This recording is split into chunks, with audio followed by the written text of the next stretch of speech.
Today we're going to install this new evap purge valve on this 2013 Ford Mustang. Here is the part number from AutoZone.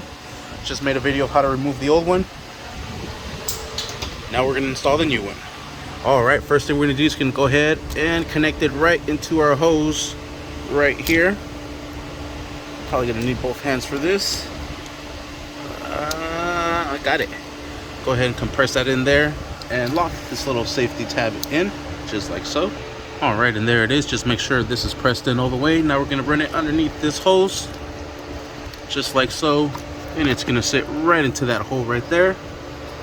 Go ahead and press that in and just wiggle it back and forth to go inside. Alright, we're going to go ahead and put the 2 bolts that we took off to replace it with. And we're going to use a size 8mm to tie these down.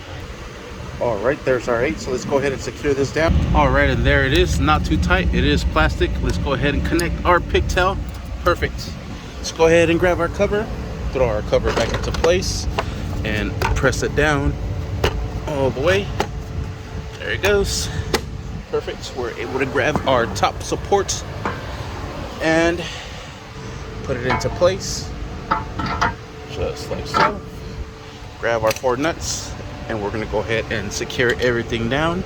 We're going to use a size 13 for this. Alright, and there it is, size 13. Let's go ahead and secure this down. Turn the puppy up. And let's do the other side.